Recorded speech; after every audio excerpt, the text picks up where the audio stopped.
Hello dear students, welcome to Academy of science.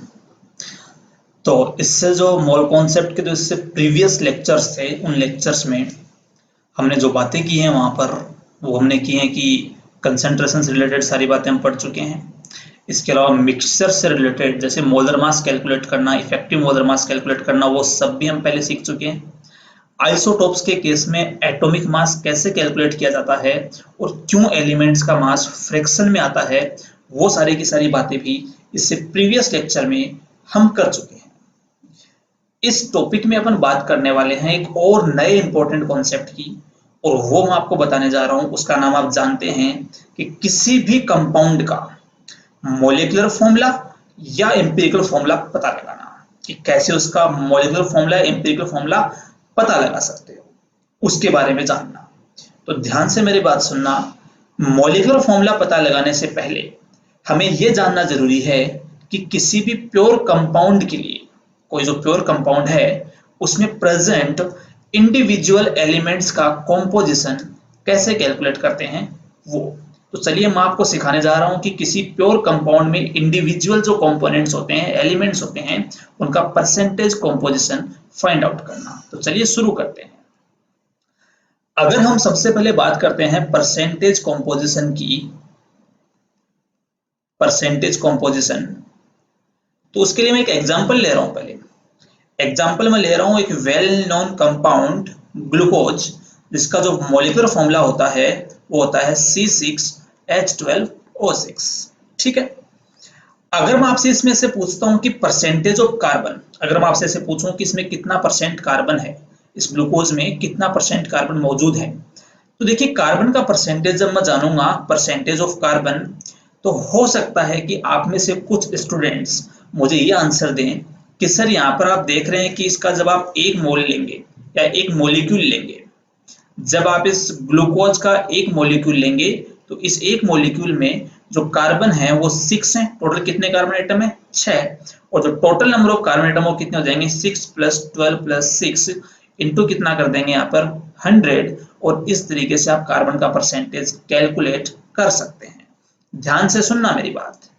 जैसे ही मैंने बोला कि आप मुझे इस ग्लूकोज के अंदर कार्बन का परसेंटेज कैलकुलेट करके बताइए, तो आप में से कुछ स्टूडेंट्स इसको ऐसे भी कैलकुलेट कर सकते हैं कि sir number of carbon atoms is 6 in one molecule and total number of atoms are 6 + 12 + 6 in one molecule into 100।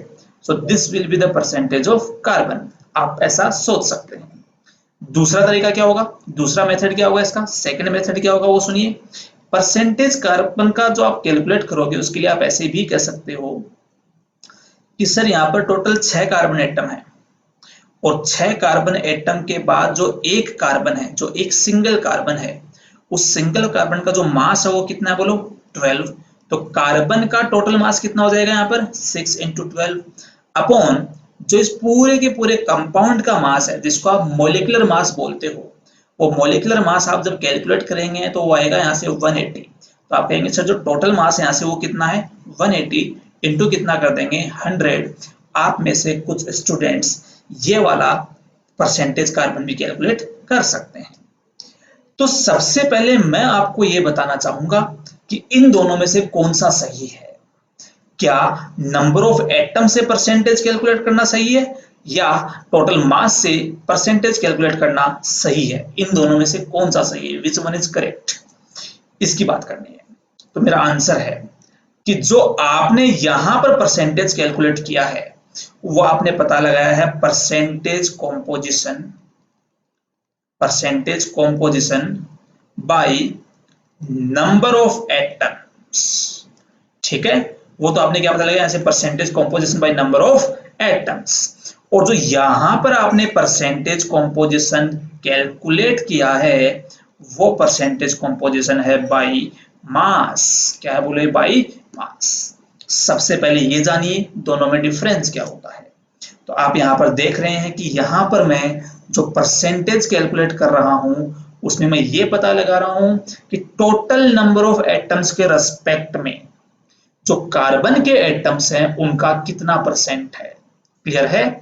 जबकि मैं इस सेकंड केस में ये पता लगाने की कोशिश कर रहा हूं कि टोटल मास के रेस्पेक्ट में कार्बन का मास का कितना परसेंट अवेलेबल है, या टोटल मास के रिस्पेक्ट में कार्बन का परसेंटेज, कार्बन के मास का परसेंटेज कितना है। क्लियर है यहां तक। नेक्स्ट क्वेश्चन, आपका अगला सवाल, सर इन दोनों में से कौन सा सही है, which one is correct out of this. तो मेरा आंसर है, अगर बात करें कि कौन सा सही है, तो उत्तर है ये भी सही है और ये भी सही है, दोनों ही गलत नहीं है, लेकिन दोनों अलग अलग काम में आने वाले हैं। जब आपसे वो परसेंटेज पूछे, कॉम्पोजिशन पूछे बाय नंबर ऑफ एटम्स, तो ये कर दो आंसर। अगर आपसे पूछे कि परसेंटेज कॉम्पोजिशन बाय मास, तो ये बन जाएगा उसका आंसर। क्लियर है। लेकिन जब क्वेश्चन में कुछ भी मेंशन्ड नहीं होता है कि percentage by number of atoms पता लगाना या परसेंटेज बाय मास, ऐसी सिचुएशंस में आपको केवल और केवल परसेंटेज बाय मास पर ध्यान देना है। जब क्वेश्चन में कुछ भी नहीं मेंशन्ड हो, ऐसे केसेस में आपको परसेंटेज बाय मास से ही आंसर देना है और उसी का आपको ध्यान रखना है। या मैं आपको ऐसे कहूं, इन दोनों में से 99% केसेस में जो परसेंटेज बाय मास है, उस परसेंटेज बाय मास की ही बात की जाती है, उसी को हम यूज में लेते हैं। क्लियर है यहां तक। चलिए अब इससे आगे बढ़ते हैं। तो आपने अभी तक ये देखा कि जो परसेंटेज कॉम्पोजिशन है, परसेंटेज कॉम्पोजिशन कैसे कैलकुलेट करते हैं वो मैं आपको सिखा रहा हूं। किसी भी कंपाउंड में परसेंटेज कॉम्पोजिशन ऑफ एलिमेंट्स, अपना जो टॉपिक है उसकी हेडिंग लिख लीजिए, percentage composition of various elements, percentage composition of elements in A given compound. जो कंपाउंड आपको गिवन है उसमें एलिमेंट्स का परसेंटेज कॉम्पोजिशन कैसे पता लगाना है मैं आपको बता। देखिए करना क्या है, आपको परसेंटेज निकालने के लिए आपको लिखना है x into atomic mass, x into atomic mass upon molecular mass of compound, ठीक है, मल्टीप्लाई बाय 100। ये एक जो फॉर्मूला है वो आपको यूज में लेना है परसेंटेज कॉम्पोजिशन कैलकुलेट करने के लिए। और यहां पर x क्या है, तो x है number of atoms, number of atom in that compound, मतलब जिस पर्टिकुलर एलिमेंट की बात कर रहे हैं आप, जिस पर्टिकुलर एलिमेंट का आपको परसेंटेज निकालना, जैसे मान लीजिए आपको परसेंटेज ऑफ ए निकालना है, तो उस एटम में ए के कितने एटम हैं वो क्या बोला यहाँ पर x है। ठीक है, तो चलिए बात कर लेते हैं सबसे पहले कार्बन से, या कार्बन से भी पहले हम बात करते हैं यहाँ पर CH4। कौन कौन से एलिमेंट है इसमें, एक तो कार्बन है तो कार्बन का परसेंटेज निकालना है, दूसरा कौन है हाइड्रोजन, तो हमें H का परसेंट निकालना है। जब कुछ भी नहीं बोला जाए तो बाई मास कैलकुलेट करना है। तो यहां पर सुनिए, number of carbon atom 1, carbon का एटॉमिक मास 12, CH4 का मॉलिक्यूलर मास कितना होता है 16 इंटू कितना कर देंगे 100, परसेंटेज हाइड्रोजन, कितने हाइड्रोजन है यहाँ पे 4, तो 4 इंटू हाइड्रोजन का एटॉमिक मास 1 अपॉन कितना होगा यहाँ पर टोटल, इसका टोटल कितना हो जाएगा मॉलिक्यूलर मास 16 इंटू कितना कर देंगे 100। तो इस तरीके से आप इसका परसेंटेज कॉम्पोजिशन कैलकुलेट कर सकते हैं। चलिए बात कर लेते हैं नेक्स्ट एग्जांपल की, जिसकी हम बातें कर रहे थे, C6H12O6। आपसे पूछे परसेंटेज ऑफ कार्बन, तो आप मुझे ये बताएंगे कि इसके एक मॉलिक्यूल में कितने कार्बन एटम है 6 into atomic mass of carbon is 12 upon total mass. तो टोटल इसका जो मॉलिक्यूलर मास है वो आप ऐड करके कैलकुलेट कर लेना, वो आ जाएगा 180 इंटू कितना होगा यहाँ से 100। Percentage of hydrogen, total hydrogen कितने 12, एक हाइड्रोजन का atomic mass 1 upon total mass 180 into 100। Similarly oxygen कितना होगा यहाँ पर 6 into atomic mass of oxygen is 16 upon 180 into 100। तो आप ध्यान दे रहे हैं, मैं यहाँ पर जो परसेंटेज कैलकुलेट कर रहा हूँ क्या कर रहे हैं बोलो, परसेंटेज बाई मास हम कैलकुलेट कर रहे हैं। ये बात सबको समझ में आई। नेक्स्ट पॉइंट, क्या किसी कंपाउंड में जो परसेंटेज कॉम्पोजिशन है इंडिविजुअल एलिमेंट्स का, क्या वो उस कंपाउंड की अमाउंट पर डिपेंड करता है। तो अगला ये अपना अगला पॉइंट क्या है कि परसेंटेज बाय मास या सिंपली मैं ऐसे कह दूं percentage composition, percentage composition of various elements, of various elements of a compound is independent, ये बात नोट कर लेना अपने नोटबुक में, is independent of its amount, कि मतलब जो भी आप परसेंटेज कॉम्पोजिशन देख रहे हैं जिस भी एलिमेंट का, वो उस कंपाउंड की अमाउंट से इंडिपेंडेंट होता है।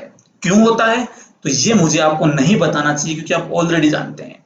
अगर मैं किसी पर्टिकुलर कंपाउंड की बात कर रहा हूं, तो पर्टिकुलर कंपाउंड की बात कर रहे हैं मतलब वो डेफिनेटली क्या होगा, वो डेफिनेटली क्या होगा, प्योर सब्सटेंस होगा। और प्योर सब्सटेंसेज का जो कॉम्पोजिशन है, वो कॉम्पोजिशन तो हमेशा फिक्स रहता है, ऑलवेज फिक्स्ड, वो कभी भी वेरी नहीं करता है। इसका मतलब ये है कि प्योर सब्सटेंसेस का कॉम्पोजिशन फिक्स है, कभी भी वेरी नहीं करता। तो आप ऐसे कह सकते हो कि कंपाउंड की अलग अलग अमाउंट लेने पर भी उसका परसेंटेज कॉम्पोजिशन वही रहेगा। इसको थोड़ा सा और समझते हैं इस बात को, सुनिए ध्यान से। इसको ऐसे समझिए, मान लीजिए कि आपके पास ग्लूकोज है, आपने ग्लूकोज ले रखा है 300 ग्राम, आपने दूसरा कंटेनर लिया ग्लूकोज, और उसमें ग्लूकोज है मान लीजिए 800 ग्राम है, और इस केस में जो परसेंटेज कार्बन है वो मान लीजिए x आ रहा है, जो परसेंटेज h है मान लीजिए y आ रहा है, जो परसेंटेज o है मान लीजिए वो z आ रहा है। तो चाहे आप 300 ग्राम अमाउंट लो, चाहे आप प्योर ग्लूकोज जो है उसकी आप 800 अमाउंट ले लीजिए, दोनों ही केस में कार्बन का जो परसेंटेज है, यहां भी x है, यहां भी यहाँ y और यहाँ कितना बन जाएगा z। मतलब ये हुआ कि आप ग्लूकोज की कोई भी अमाउंट ले लीजिए, उससे कार्बन, हाइड्रोजन और ऑक्सीजन के परसेंटेज पे कोई फर्क नहीं पड़ेगा। क्यों नहीं पड़ेगा? क्योंकि ग्लूकोज क्या है, प्योर सब्सटेंस, और प्योर सब्सटेंसेज का कॉम्पोजिशन क्या होता है, फिक्स्ड होता है, उनके अमाउंट से क्या होता है, वो इंडिपेंडेंट होता है। तो उम्मीद है आपको ये जो परसेंटेज कॉम्पोजिशन वाली बात है समझ में आई होगी। यहाँ पर अगर आपको कोई डाउट है तो कमेंट बॉक्स में कमेंट करके जरूर हमसे पूछें। और ये बात जो आपने अभी तक ये कॉन्सेप्ट समझा है, ये कितना जरूरी है, ये हम समझने वाले हैं आने वाले नेक्स्ट टॉपिक में, और वो है molecular formula and empirical formula.